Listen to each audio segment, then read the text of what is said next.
Do you know what it takes to make something like this? And did you know that there's a club in town to help you achieve something like this? Well, today we are talking to the Medicine Hat Wood Carving Club, and we are hanging out in the President's Garage, where he is going to talk about the club and give us some tips and tricks all about wood carving. That's coming up right after this.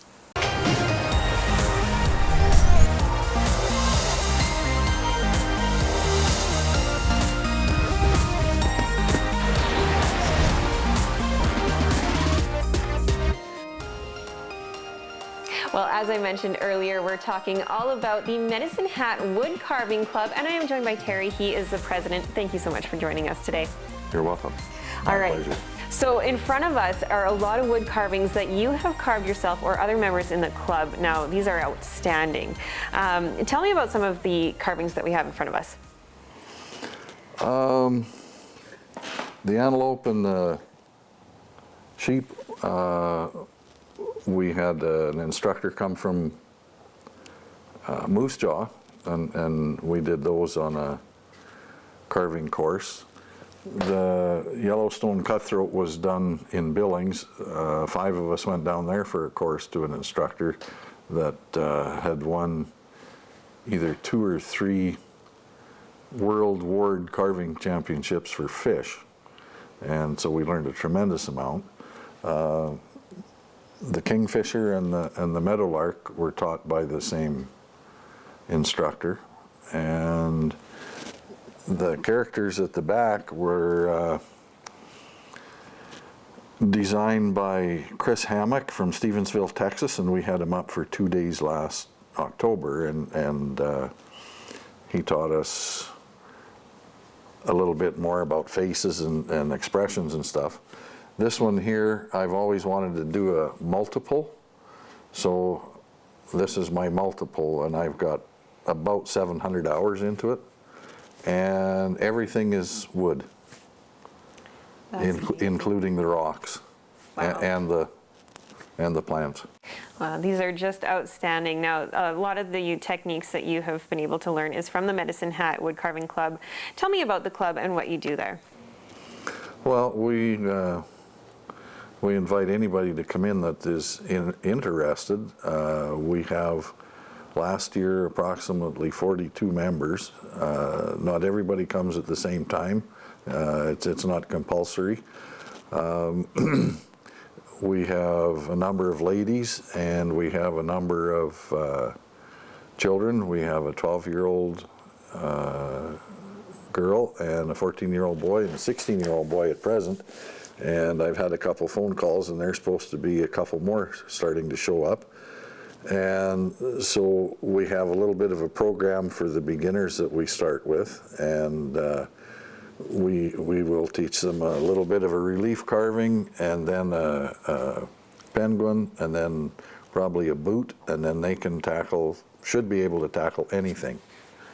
And we're more of a social group. Sometimes we will do projects together. In September we did a bear, and there's 12 of us did bears. We're going to start a bird in the next little bit, and I think there's 14 of us that are going to do the bird. Now, I love the fact that a beginner can walk into these classes and pretty much learn from something small, but then learn to come out with something like this. And you have people that are starting at a young age as well. Why do you think it's so important to start or have people that are younger involved with this kind of activity? Well, until I guess as long as I'm still alive, I can teach some of the things that I've learned from courses, and I can teach them some of the basics as well as most of the other members. We have members that go from the 12-year-old girl to, I think our oldest is probably about 86, and there's a lot of knowledge after 20 or 30 or more years of carving in a bunch of the individuals, and most of them are passionate about their carving, and they don't mind passing it along. When we have newcomers come, we don't want them to spend a bunch of money. Most of us have enough tools that we can lend them some tools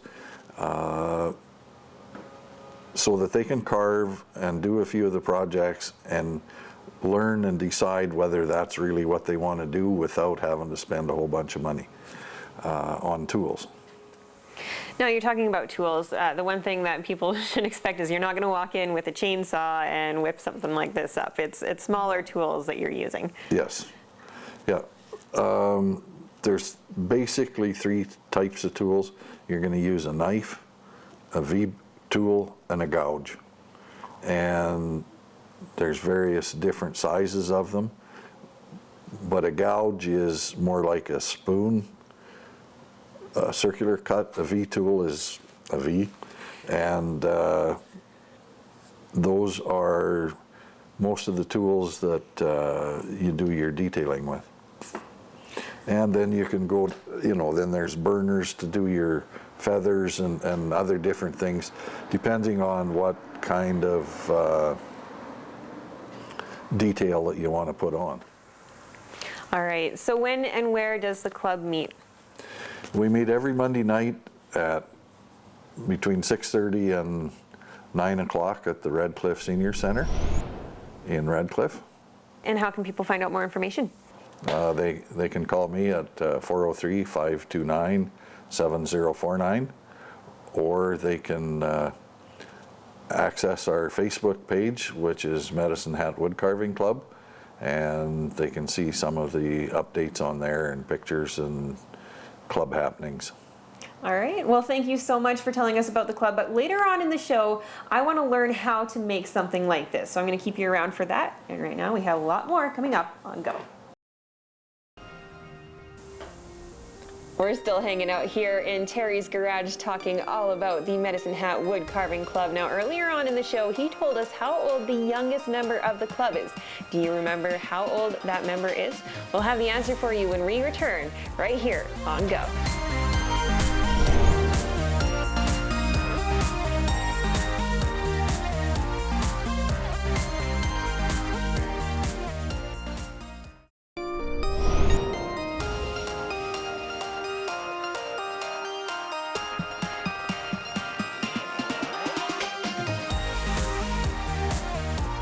Well, welcome back to Go on Shaw TV. We are talking about the Medicine Hat Wood Carving Club, and Terry is joining me. Now we are going to carve something. We have these lovely little outhouses. The end product is hopefully going to look like this. Right now, this is what we have so far.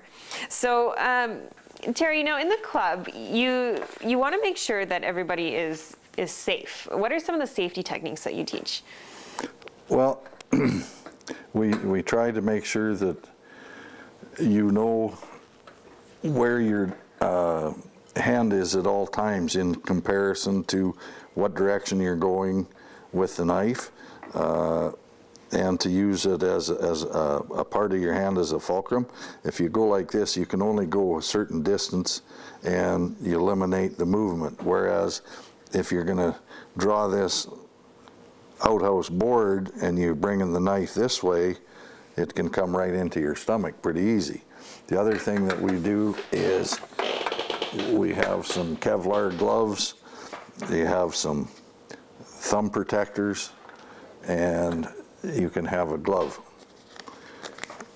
And they're big and awkward, and sometimes it's harder to hold on to the wood because they're shiny, but if you learn to carve with a glove, you'll find that you probably always have a glove on.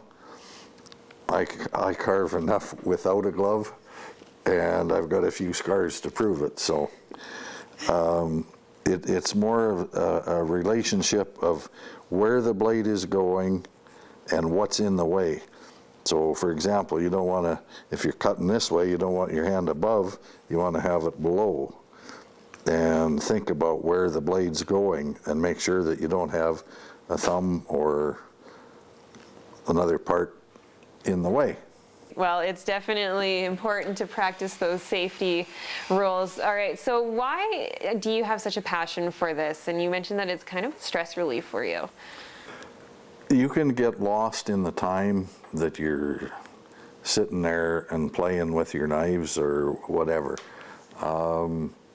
You can come out after supper and start carving, and the next thing you know, it might be midnight or later, and you got to get up and go to work. Your mind just focuses solely not on your problems or anything else. It focuses on the knife and what you're going to do and what your project is going to be, is what I find. You just immerse yourself, and because it's sharp, you have to pay attention to where that blade is on whatever tool that you're using. So you're concentrating more on the end of the blade than you are the rest of the world's problems or your own problems. I love that. All right, so wood carving is definitely good for the stress relief. You end up with some awesome projects that you can showcase in your house. Later on in the show, we're gonna see what my outhouse will look like. Hopefully it will look something like you showed us earlier. So we have that and lots more coming up on Go. Well, that's all we have for today's show. Terry and I have been working away in the last half an hour on our wood carvings, these lovely outhouses. This is what I have been able to do. No, I'm just kidding. This is actually Terry's. He's fixing mine because I haven't quite picked up the skill. No, actually, I'm just kidding. This is what I've been able to do in the last half an hour. This lovely horse. I'm just kidding, this is Terry's too. I think I need to attend some of their meetings out at the Medicine Hat Wood Carving Club. Thanks for watching. I'm your host, Leanne Evans.